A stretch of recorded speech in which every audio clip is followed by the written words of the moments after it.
President Cyril Ramaphosa is today expected to officiate the Repatriation and Restitution homecoming ceremony for the remains of South African freedom fighters who lost their lives in Zambia and Zimbabwe during the apartheid era. The ceremony has already started. It's at Freedom Park. It's the heritage site. These are the live visuals that you're seeing. These, of course, are pre-blessings that we can see, very spiritual rituals, which we'll speak more to in a short while. On Wednesday, you'll remember that the South African government received the remains of 42 liberation fighters at Waterkloof Airforce Base in the presence of their families. To discuss the significance of the ceremony for struggle heroes, we're joined in studio once again. We spoke a little bit earlier, but it's great to have her back here again. A National Executive Committee of the ANC and Deputy Chair of the Archives and Heritage Subcommittee, that's Nocawe Mafu, and cultural analyst Professor Pitika Ntuli. It's so good again to have both of you here together with us. Professor, let me begin with you, because what we're witnessing here is very, very significant, and this is something that's taking place now. The remains have not as yet arrived at Freedom Park. We're still waiting for that procession, but this is happening now with the family in present. Perhaps you can talk us through the significance of this.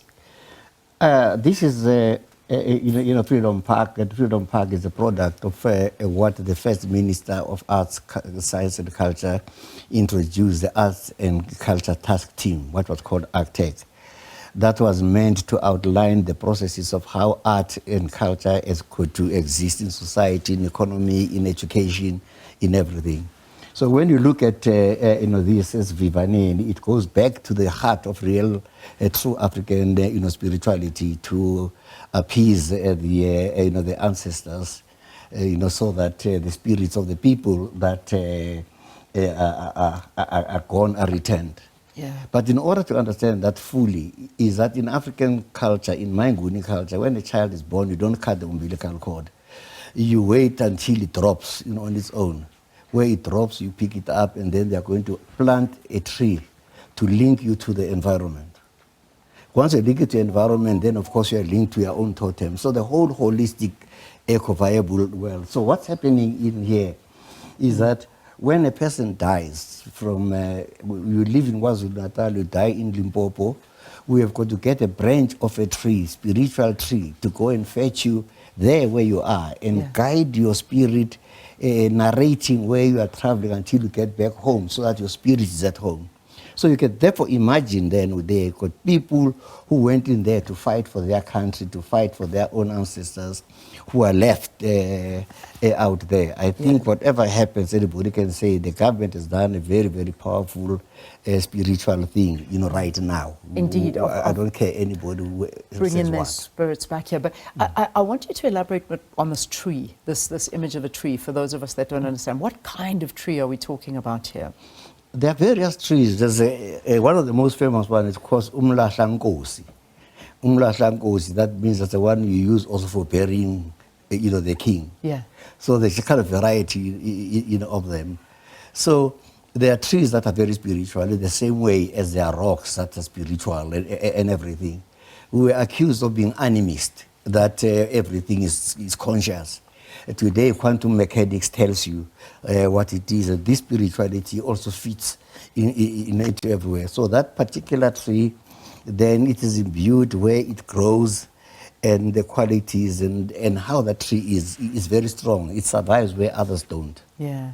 Mafu, I know I can see you agreeing, and you're wanting to add your bit into this, but please talk to us about this, the whole spiritual aspect of this. Thanks, Leanne. Look, the important thing, I think, at this moment is for us to, it actually takes us a little bit back, because remember, there's always this feeling that South Africa is becoming a lost generation. We are losing our culture. We are becoming more westernized.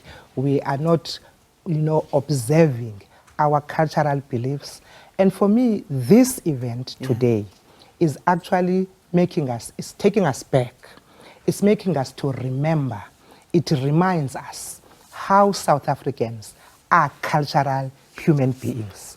And what is happening now at Freedom Park, as Prof. Ntuli has explained, it's now the rituals that the South African people, the families are trying to connect the spirits with the ancestors, with the living, to make sure that there is that synergy between the living.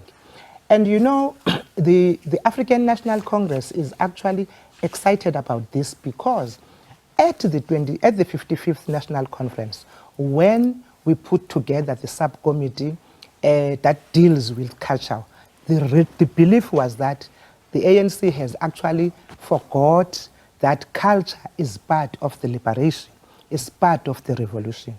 And therefore, this now is something that takes the entire nation and makes the nation understand, especially the young ones, because the young ones don't understand these rituals.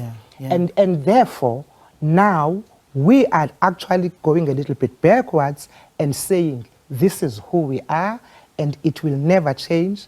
And Prof. Ntuli is saying, you know, Leanne, if somebody died in Joburg and the family wants to bury them in East London, where I come from, and they would then have this leaf or this tree that says, now they will be talking to say, we are taking you home now to where you belong, to your ancestors, to go and bury you, have a nice journey until you get there, so that when they leave with the car, the belief is that because they have spoken to the dead, therefore the trip will be incident-free. Wow. That is so special. I'm loving these stories. So I also want to talk about a little bit of the significance of Freedom Park, because I think we take sometimes that area for granted. I mean, this was built specifically for a purpose like this. There's different areas to Freedom Park as well. But where we are right now is the isivivaneni. Yeah,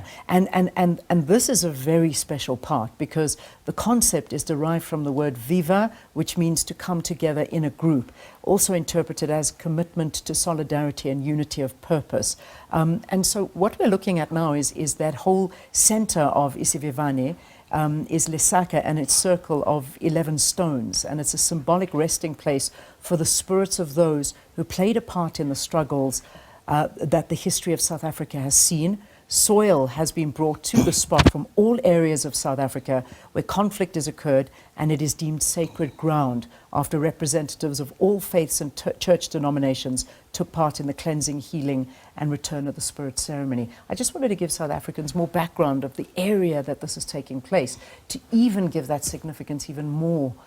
It just makes it even more special. And it is. You've got about 11 stones. Yeah. When you think about these 11 stones here, you think about Stonehenge in the UK. You think it is Tshwane, where there is that megalith that is dated 75,000 years ago in Mpumalanga province, that links with Zimbabwe, that links with the pyramid of Giza. So getting all the stones from the different parts of the province, in other words, you are bringing the spirits of people across a language, culture, or anything, to bring them into this place that is a very sacred place. But again, when you look at the question of his vivane, we always say that bega iche es vivaneni. So that when you travel, you are going to find a pile of stones. Then you will know that people who passed here, spiritually, the people who passed here, so you put your stone as well. Therefore, the place is safe. Then this place is spiritual. So what we actually see here, we see now institutionalized, a practice that people traditionally would do when they travel through the veld and relating to nature. Amazing.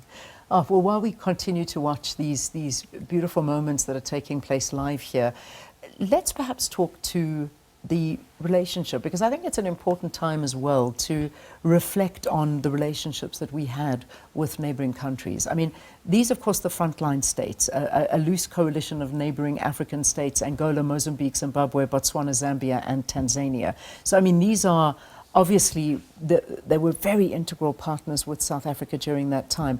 We are now celebrating the return of those from Zimbabwe and Zambia. Perhaps you want to talk to us about the significance of the relationships between the countries at that time. Thanks, Lee. And look, the frontline states, as we used to call them, Prof would know better because he actually stayed in one of those countries during the exile years. Many of them, but yes. most time in It is Swaziland, and Tanzania, all of Nigeria. all of them. Okay. It's important to take this moment actually to pass some words of gratitude to them and to thank them for the role that they have played. They hosted and they housed South Africans at a very difficult time. And some of the countries paid the highest price for that because the then apartheid regime would even kill the citizens there for actually housing the liberation movements. We know that there are families that as this is happening right now, they are able to look back and remember that we lost our own people. They are not South Africans, but they identified with the struggle of South Africa. So we have to take this moment and actually appreciate and thank those countries and thank those governments for having had the courage and said, despite the regime at the time, we will help South Africa. Yeah. And therefore, when the immediate one, Swaziland, Lesotho, and Botswana, was bombarded with hand grenades and everything, like parcel bombs, and people had to move a little bit further to go to Angola, to Mozambique, because now it was becoming very difficult for them to be here, because it was very easy for South African government of the time to just go to Lesotho, to go to Botswana. So we have, as South Africans, take this moment and remember that this freedom, we did not fight it alone. Those SADC countries, those frontline states have actually helped us to be where we are today. All right, I'm going to ask my guest. I'm going to come back to you. We need to quickly take a break, but we're going to continue this discussion because it's an important point and I think a very important message that we're sending out to South Africans this morning. Let's quickly take a break. We'll be back with you right after this.